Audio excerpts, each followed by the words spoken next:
we're here with the management after a 5-0 tonking against Cricklewood Wanderers.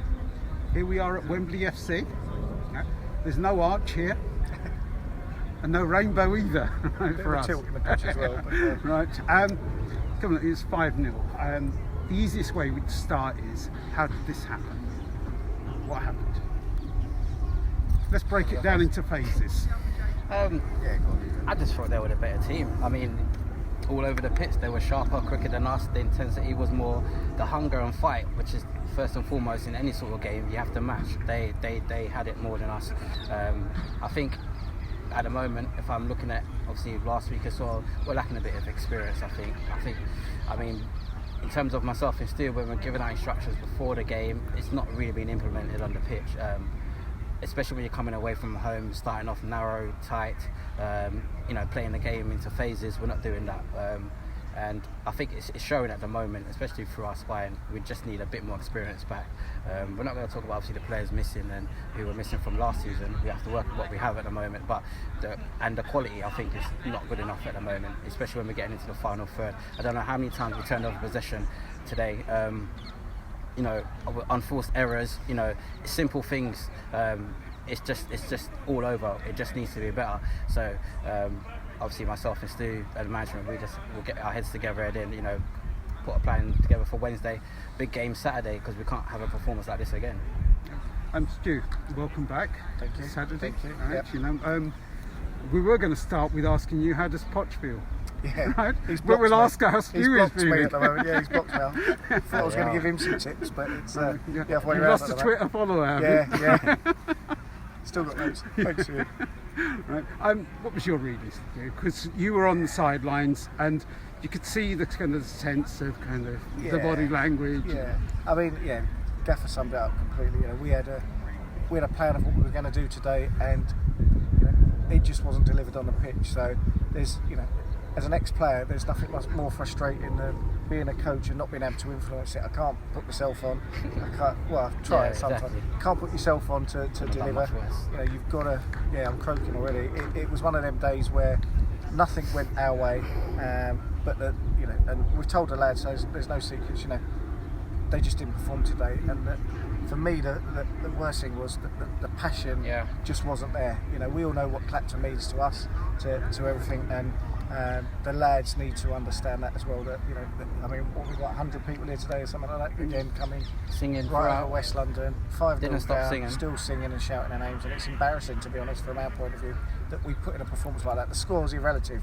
The fact that we didn't fight on the pitch is what's more frustrating for me. And as I say, the gaffer himself, Sham, Tolga, we need to get it sorted quickly. And we take heart from last year. We had a bit of a blip, didn't we, as well? And we will sort it, and guarantee we'll sort that. But we just need a bit more fight. And I think, sorry, I'm going on a bit, but for the younger players as well, that was a learning today. They came across fast players. Yeah. So all the ones that normally just nick round them, they didn't have a plan B because they countered it. So whereas our strength would be running past people on the wings, that was gone today, and we tried to change it up, didn't we? We tried to get them to be a bit more not aggressive in a nasty way, but just stand up and fight, and it just didn't happen. Did it? Well, we're in a high division, so you're playing against better defenders, better players. So again, it's about having a plan B, as you say, and just changing it up.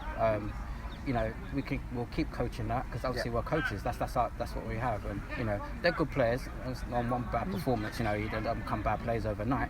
But again, if they can watch this back, if it was recorded, just look and just look where they went wrong, because they were just sharper and quicker, and it seemed that they knew in terms of their phases what they wanted to do. But the first pass goes in, second pass goes in, and then we didn't match it. Our intensity, just pressing alone, was not good enough. There's not one thing that from standing from the sidelines that you could put your finger on. Exactly one thing. What in terms of what went today? I'll say pressing. I'll say pressing was the main thing. It's the intensity, right? Yeah. But their goals did not come from our mistakes this week, right? Their goals came from the fact that they had time to pass. Yeah. And what was kind of quite frustrating was that their fullbacks that started to play like wing backs were getting in. Yeah. And that was kind of quite frustrating. Yes. And particularly in the formation that we had. Yeah. But in terms of And mistakes, there were hardly any mistakes this week. Well, I don't know. I thought in possession we were poor. I think Yeah. definitely We lost possession. Yeah, and that's where the mistakes happen. Yeah. But especially if you've made a square pass and it's short, I'm out of position or whoever's out of position, they're in on goal. Yeah. And that happened way too many times. Especially second half. Second half, they allowed us to play at the back. We created a few opportunities, but again, if we're given time on the ball, we have to produce something. We have to be better. There's too many times we're getting on the ball and there's nothing going on up top. It's everyone's just standing still, waiting for something magic to happen. You have to want something to happen, make something happen. Our tour of West London is about to come to an end. So next week we get a home game finally. Yes. Right? And it's non-league day. Yeah. And we're hoping it's a big kind of event for us, right? You got a message for the fans, not only non-league day but also today, because they kept going. Yeah, as always, we can say in this performance we don't deserve the fans today, but every game, win, lose or draw, we'll go and clap them, shake their hands, because that's what they deserve. They've come out today. North London, obviously, I know a majority of our fans are East Londoners, so to come out and still cheer up to the 90th minute, we could hear them. Thanks for coming, and all we can say is we're going to put our heads together Wednesday, getting working hard, and come out better on Saturday. That's a guarantee. Stu, you got a message, because we leave the last kind of call to you. What's your message?